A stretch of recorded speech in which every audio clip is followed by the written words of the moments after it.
यदि कोई पैरालाइज हो जाए और आप इमरजेंसी में है, एक आदमी आता है जिसके शरीर का एक तरफ का अंग काम नहीं कर रहा है, दायां हाथ दायां पैर नहीं उठ रहा है या बायां हाथ बायां पैर नहीं उठ रहा है, मरीज बोल नहीं पा रहा है, स्पीच क्लियर नहीं है, वबल कर रहा है, अगर आप उसको घर वाले हिस्ट्री देंगे कि साहब आज चाय पिलाई, पानी पिलाया, चाय पानी नहीं पी पाए, वो मुंह के एंगल से ड्रिबल कर रहा है, निगल नहीं पा रहे थूक को, ऐसी स्थिति में क्या डायग्नोसिस बनाएंगे, ऐसा क्यों हो रहा है? अगर ऐसा हो रहा है तो इसका मतलब है कि मरीज में दो मेडिकल प्रॉब्लम आई है, उसको स्ट्रोक कहा जा सकता है या हेमरेज कहा जा सकता है, हिंदी में लकवा कहा जा सकता है, पैरालिसिस हुई है। पैरालिसिस के दो कारण हो सकते हैं। पूछे मरीज से, क्या ब्लड प्रेशर के मरीज हैं? क्या ये ब्लड प्रेशर की दवा खाते थे?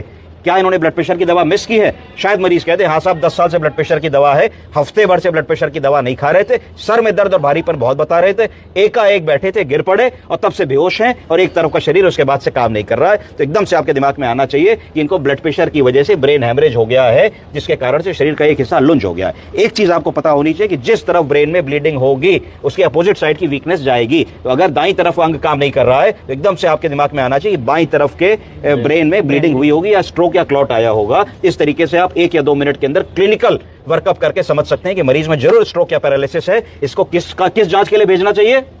CT scan. एमआरआई की कोई जरूरत नहीं है, क्योंकि हमको सिर्फ इतना देखना है कि ब्लड क्लॉट हुआ है या ब्लीड हुआ है ना, स्ट्रोक है कि क्लॉट है। तो इसके लिए हम लोगों को सीटी स्कैन की जरूरत है। अगर ब्लीडिंग बड़ी सी होगी, नस फटी होगी, तो सफेद रंग का इतना बड़ा सा सीटी स्कैन में एक गोला दिखेगा। इसको तुरंत डायग्नोसिस कर लोगे। जिसको सीटी नहीं भी देखना आता है वो डायग्नोसिस कर लेगा। कैसे डायग्नोसिस करोगे? कॉमन सेंस से सीटी स्कैन की फिल्म देखोगे, एक मिड लाइन होगी, आधा ब्रेन इधर आधा ब्रेन इधर, दोनों एक जैसे दिखने चाहिए। जिस तरफ एक कोई चीज गड़बड़ लग रही है वहीं आंखें रोक लो कि ये क्या है। तो अगर ब्लड होगा तो सीटी स्कैन में सफेद रंग का दिखेगा, अगर स्ट्रोक या इन्फार्क्ट होगा तो काले रंग का दिखेगा। मैं